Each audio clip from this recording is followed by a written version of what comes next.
Alright, hi all, Gekitou, welcome back to my channel. We've got a couple of things to talk about. Sorry for the long delay, I have been busy at work. I do work full-time now. But I'll try to make things quick. You guys know how these things go. I usually say it's going to be brief and then it's like totally not. But I have some notes that I will be referring to so we can keep this for the most part on track. I did want to briefly start with a quick thank you on the support for the recent pre-release demo trailer. I did not expect it to be that popular. It is the most watched Ukon video ever uploaded to YouTube, and it is the most liked video I've ever uploaded ever, which was unexpected and a nice, big achievement. So thank you guys for that. I did not expect that. I'm just some software guy who does this stuff for fun, and I didn't ever expect it to get this big. I remember when I left the modding scene and started doing this, I just never dreamed that we would make it this far. So it's so wonderful to see all the support you guys are giving. So a big thank you for that. And for the newcomers, welcome to my channel. It is an absolute crime that that we do not have a Naruto game that covers from the beginning of part 1 to end of Shippuden. It is 2025. This is a war crime. Somebody contact the United Nations. This is of urgent matters. So now I've got to sit here and waste my free time making the world's best Naruto game because for some reason these multi-million-dollar companies, cough cough Cyber2, are not up to the challenge. I think there's a place in the gaming world for Storm, but by no means is Storm the pinnacle of Naruto games. So Ultimate Clash Ninja is designed to be the best Naruto game. I am still in development on Season 1, just chipping away. I will do it as quickly obviously as I can in the time that I have. But for all those who are new and also those who have been with me for a while, thank you for the support and stay tuned. Okay, let's hop in. First thing we can discuss is actually right here on the main menu, which is the ability to go back with a B press. Originally in the demo that you guys have played before, you used to have to navigate to these bottom buttons. Same thing like if you're in a step menu, you have to hit the go back button. These are actually remnants from the prior to controllers. I used to have the game set up for mouse and keyboard support. That was actually because I had no idea how to add controller support. Didn't even really technically think it was possible. I just assumed maybe it was possible, but I didn't know how to do it. And then when I did learn how to do it, I switched to Unity's input system, which by default does not support mouse and keyboard, and I never bothered adding mouse and keyboard in because Clash Ninja is not designed for mouse and keyboard, it's designed for a controller. I didn't feel like trying to find a keyboard configuration to match an actual functional playstyle. The keyboard controls that I had before were for beta testing, not for actual hardcore gameplay. Now that I've gotten into the meat and bones of hardcore gameplay and have controller support, there is no need for me to be focusing on mouse and keyboard. Anyway, the go back was originally a remnant from that, being able to click on the go back button, since there's no way to use a click to navigate back without a button. So that's what it was left, and when I added controller support, I just left the button there to interact with. It was also designed for maybe the potential of mobile. If it was ever adapted, you could touch it. But yeah, now I have officially, now that I'm better at game design, have programmed in the option to be able to just press the B button and go back. But I will, of course, leave the buttons down here in case we ever do need future adaptation. No point in removing it if it's already functional. So you can either navigate to go back, or you can simply just press the B button. Hooray! Someone did ask about on the title screen pressing the A button, accepting an A button press to start the game, but I don't think I'm going to do that. I'm going to keep it as the start button because if you go into example Stamina Royale, the whole way of how multiplayer is added is if you go into another controller and press start. That's how other players join. It's by pressing start, and A press would not be acceptable here because A is what confirms characters. So that's why start is going to be the way you start a Royale. So that's why on the title screen. I just want to keep everything uniform. Start is how you join a game. At the main menu, press start on player 1's controller to join the game. In multiplayer, press start on player 2's controller to join the game. So keep that in mind. Start joins the game. All right, let's jump into some gameplay changes. We are going to go to, let's go to a practice battle. We'll just do a stamina for now. All right, let's get some, let's see. Let's do a cannon fight, because why not? Let's get Sasuke in his cannon outfit. And for funsies, let's go to the final valley. Do I want to do upper or lower? Let's do lower, because I like the way this looks in lower. Ooh, actually, I need QB Naruto. Let's do QB Naruto and QB Sasuke. QB Sasuke. LOL. Sharingan Sasuke. And he was wearing a headband at that point. Alright. So, I want to talk about dynamic camera angles. Dynamic camera angles have always been here. When I first introduced them, the idea was on the 6th hit, the camera would change angle. Here's an example of that in practice. Like a year or two ago, I did update the logic on it. It used to be the 6th combo hit of any combo would always change the camera angle, but I changed it to where specifically on any combo after 5 or later that has a launching attack at the end would be a camera change, and it's only the final hit in the combo string. So that means if a combo is 8 strings long, instead of it happening on the 6th string mid-combo, it will wait until the 8th string. Same thing if it happened on the 5th string, then it would happen on the 5th string, as long as that's the final hit.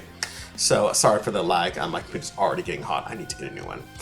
So in this case, Naruto's last move is the downward punch, which is a launch, at least launch upwards, so it can't be juggled, at least not without a combo cancel, and for that reason it would be a launch. Same thing, or yeah, for like AAAB.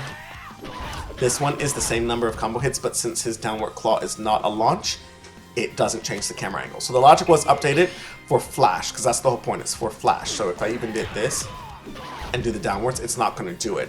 Like I say, it only does it, let me see if I go. Ooh, that didn't work. I was going to see if there was a combo that, yeah, and that one was only 4 hits, so that should normally do it, but because it was only 4 hits, it's just not worth the flash for small combos like that. Only if it's a combo like, say, 5 hits or longer that ends in a launching attack will it then change the camera angle, just for some dynamics. But what I did change was for throws. Throws used to use the same logic. It would just switch the camera. Basically, there's a P1 and a P2 angle, which all it does is just rotate the camera slightly at an offset. I added in dynamic camera angles for the special throws, so I'll show you this one. So it actually uses some upwards down orbiting. Sorry for the lag here. I'm doing screen recording and gameplay. I don't know, my computer's already hot. Yeah. Need to restart and a cool off, but yeah, I just changed that for this one, and the same thing works for airborne, and it is based on the height. It's based on how high you are from the ground. Oops, to give some even cooler angles. So you see that one's a nicer angle than just from the ground. So it just gives you some different perspectives when this damn frame rate is cooperating. It gives you some better. Oh my gosh, my guys, this is getting on my nerves. Come on, PC, quit playing with me. It just gives you some different angles there. I did add in another angle. That's the ground angle, which basically the idea is to give the simulation that you're up high. So it keeps the camera lower and then looks upwards at the players to give this kind of feeling of going into the sky. If I join with player 2, so I can control Sasuke. And use my B to go back in the pause menu. Alright, Sasuke also gets this angle for the pile driver, but I gave him 2 angles. So if you do it from the ground, he will do the, like you're going up high, so the camera falls upwards. But if you're already airborne, I decided to give a top-down perspective. Oops, let's do it this way. There, that's the second angle. So from top down. So, oop, I missed. I guess I can do, what is it? Is it his down B? Ooh. Yeah, that's what it is. It's down B for Sharingan. So down B. There we go. So yeah, if it's done from in the air, it will be from the top down. So this lag is killing me, guys. You can't do it from there through. There we go. But yeah, if you do it from the ground, then it does the downwards to up angle. So that's just an example. I just amended those. You may have seen those in some of the recent gameplay that I've posted for the new ultra dynamic camera angles. All right, cinematics have been polished. So if you guys play your current demo, you'll notice some of the cinematics look weird. Like when you do the normal headbutt no jutsu, the player just stands there. In this one, I updated the animations a little bit, giving him a little pose, and I also gave the person that got hit like they go to dodge it or go to block it. You see how Sasuke put his arms up to block, but then it didn't work. So the animations have been polished, just for things like that. Not everything has been amended. The same thing goes for Naruto's 2Y. So they used to just kind of stand there and stare at you. They didn't really acknowledge that he just used clones. So I just gave a staggered where they actually look at all the, oops, I did a special throw by accident. This time he actually, they look at the clones that have appeared to actually react to the harem jutsu. Yeah, so just minor tweaks to the polishing animations. I did fix the Shadow Clone SP bug. Let me see if I can do it. I need to go back further. Alright. See that? It did not. Yep, see that? So now that bug's been fixed where you can't hit clones with SPs, because that was apparently a bug that I didn't know about in the current demo. I also did fix the game. I adjusted the physics for some better juggling. It's going to be much harder to show here with the FPS not keeping up due to my computer just being annoying. I didn't realize I needed to restart it before this video, because I haven't restarted it in like days. And it was like, say, running for the most part fine until I started recording, and then it was, you know, of course, choosing to act up on while you guys are here. But yeah, it's hard to do while the frame rate is running low. But I did adjust the physics just for to handle juggling just a little bit better. So yeah, the juggling has been improved. There was also an issue with some of the gameplay. You may have noticed it in the Iruka versus Mizuki video. There were two issues that were going on that was causing the characters to not really be able to land jutsus frequently. One was poor AI. They would use jutsus while the player was laying down. Player 2 was down, like an obvious choice to not use a jutsu while you can't attack them. They would also use jutsu from too far away.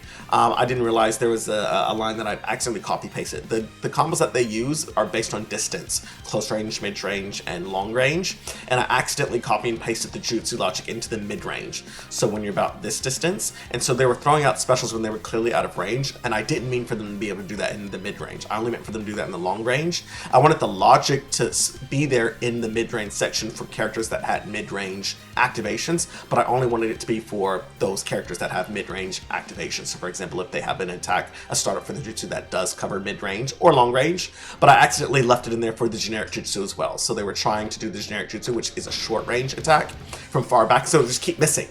So I want to keep that, I removed that logic, so now they'll only attempt it when they're close range. I also changed it to where if they're detecting that the hip bone is on the ground, then don't do it. That way you can tell that the character is laying down. Because there's no way to check what state the character's in. I just check their position. So before they use a jutsu, they'll check, is this character lower than me? If so, probably not a good idea to use a jutsu. So this computers got smarter. But another issue was they kept running out of chakra. And I noticed with the guard logic, I guess I should probably turn on block.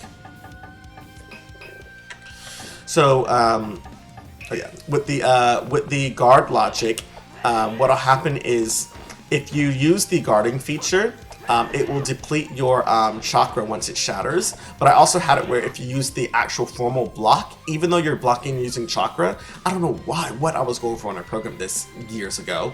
I had that still drain your block meter, and I don't know what I was going for with that. So I'm like, why would blocking like this require blocking meter when it uses chakra instead? I don't know why I had that logic in there. Maybe it was a bug that I didn't even realize was there. But what happened is, even though they were using this block, it was still depleting their the guard mechanic. It was depleting their block meter, which was just the normal standstill, and it was causing their guard to shatter, even though they were avoiding it. The AI are smart enough to be able to use guard when their block meter is low, so that they don't get a shatter. But I decided to remove that logic. So now your block meter does not drain when you're using the guard mechanic. This is a formal guard. It keeps you from getting launched, and it uses chakra instead. The idea, the lore behind this is you're putting chakra in your feet to reinforce your block. So you're actually formally guarding. You don't take chip damage from this. Instead, it just uses chakra, which is just you running chakra to your feet to keep from getting launched and to keep from taking damage. So that's what this feature is for. This is to avoid getting launched. It also has a much faster recovery than just standstill blocking. Standstill blocking is still fine. You just take chip damage from it. If I turn off health recovery, you can see that. So you see at the top. Oh, that's right. Sorry, Sasuke's in Sharingan mode, and you don't take chip damage when you're in Sharingan mode. But now that he's not, now you see he's taking chip damage when he starts to actually block. And then, if you saw, I shattered his guard. So yeah, shattering guard only happens from standing still blocking. It does not happen when you're doing the guard feature. So now characters will get guard shattered less, and they will have more chakra at their disposal from not getting guard shattered, and they also have smarter AI. to control that. I also tweaked the AI to understand when to use, like if you're far back, probably should lean more into projectiles and not just sit here punching the air when you're this far back. So the strings they use are also even strategic from there. They will throw many more kunai when they're far back, and they will rely less on kunai and more on melee attacks when they're close, and they won't usually charge attacks when they're up close like this. Because when you're this close, you're more vulnerable. Maybe from a medium range, from medium onwards, they may try to attempt a charge. And of course, from long range, it's fine to charge, especially for like kunai or projectiles. All right, just a couple quick more things. These are going to be outside of the gameplay. Character select got slightly updated. It's not really that it got updated, but a bug got fixed. When they run, this inverts the stance because the animation is switching. So in the previous version of the game, not in the demo, but just previous version of what I have, my testing, if I was to do the stance and undo, their stance would flip, which would cause them to be facing the wrong direction from the character select. So I fixed that. So now the characters are always facing the correct orientation no matter what their run stance is. So that way, if you look P1 and the P2, show you here. There we go. So you see here, they're always both facing the screen, and of course P2 is mirrored. So that way, even though they're on the other side, they can, they're always facing the screen, so you can see their full presence here. So that has been tweaked on the character select. And speaking of character select, if anyone's been following my posts, I did do a character reveal, half of a character reveal recently. I will show that to you now. Rogue Ninja is back in the game along with his, I added his stance animations. They do need to be polished, but he is back in the game. It's because when I pivoted to the humanoid stance, all the character models have to get re-imported in as humanoid, but part of that process, I was like, okay, originally I had all the character models in the game for testing purposes. I added in more models, one to prove the concept that I could import Wii and GameCube models, two that I could make custom models if I needed to, and three to test 8-player mode. I needed more than the characters from Season 1 at the time to test 8-player mode. So I added in more models, and then it just turned into actually, let me just add everyone and do a Smash Brothers, everyone is here. And then from there, it just started to grow. I started to like, well, with everyone here, now I should add characters that were missing, like Pain, and then I added Pain, and then it just kept growing until I added Madara, and then Obito from the war, and Omo and Karui, and I just kept adding stuff, getting carried away. But now, no more of that. It's time to really focus on seasonal releases, so I deleted everything out of, I mean, I of course had a backup, but I deleted all the extra characters that are not from Season 1 out of the game, which included Rogue Ninja, and then I went to play Kumite and realized, oh yeah, I need the Rogue Ninja's character in the game to play Kumite. So Kumite's been off limits for a long time, hence why no new demos have come out of this, even for creators since Humanoid, because half of the modes don't work. So I finally re-imported Rogue Ninja in so I could get Kumite working, and when I did that, I also fixed his character up.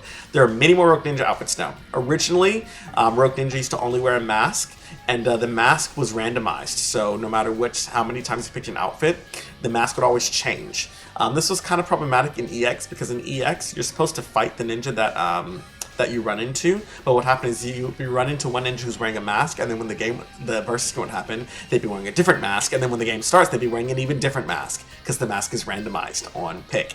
So, and the reason for that was because I didn't want to have a model for every single mask option, because there are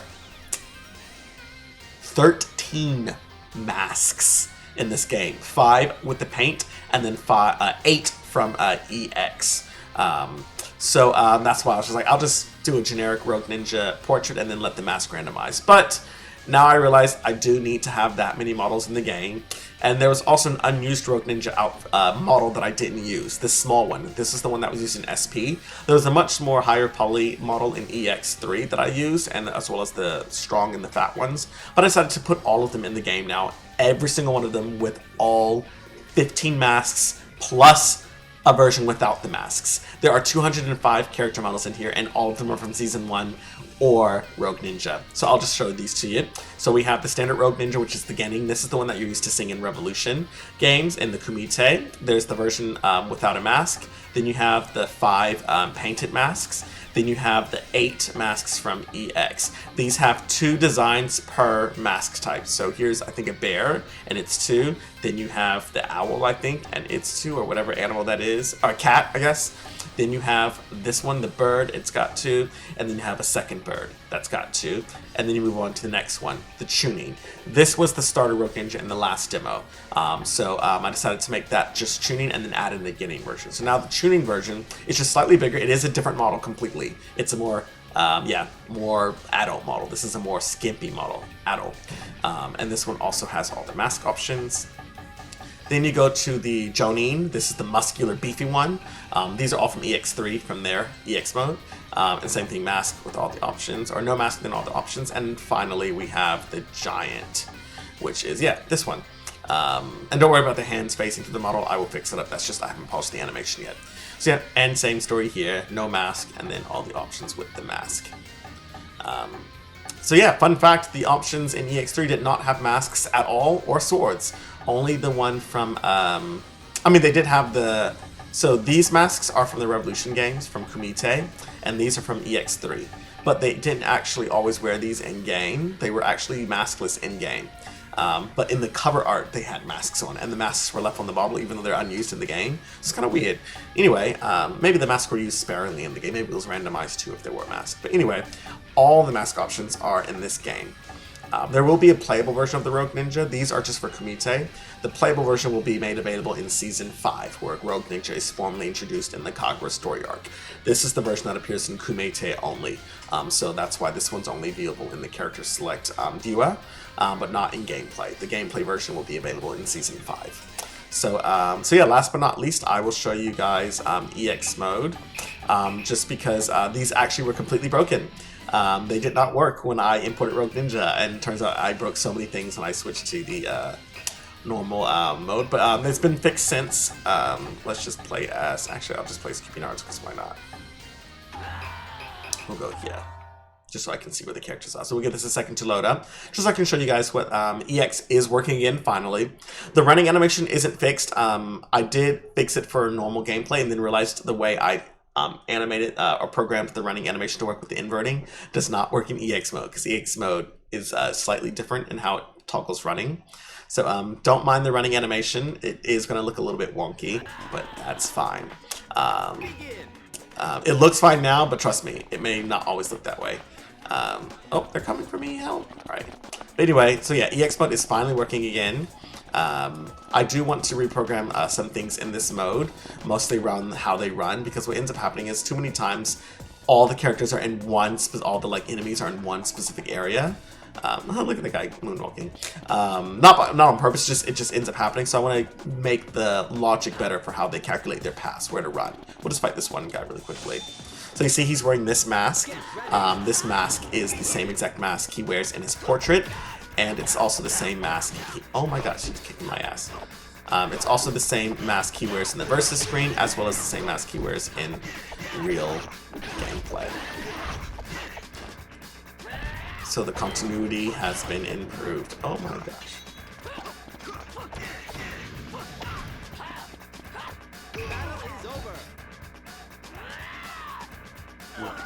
That's all you got. Yeah. So anyway, yep. So that one's now working, and so is Kumite. This was also broken, and I have since fixed it. I haven't added in Oboro or the Sound Ninja back yet, so if I play either of these stages, it's going to crash. But the third training field versions have been restored, which use the Rogue Ninja. Oh yeah, don't worry about the poses. I haven't added in all the versus poses yet. Okay, come on. I just want to show you guys that it's also working. I know you guys probably trust me, but yeah, Kumite has been restored. The Rogue Ninja's been brought back, and if it wants to sit here and not take the song, I don't know why it's being weird. I don't think it's soft lock. Oh.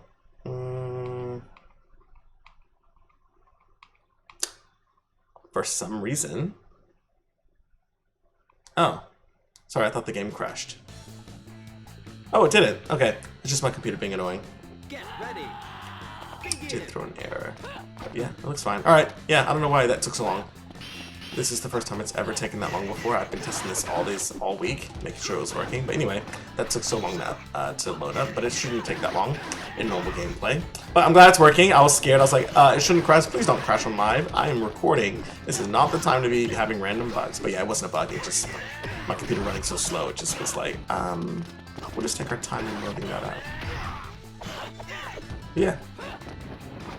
Kumite is working again.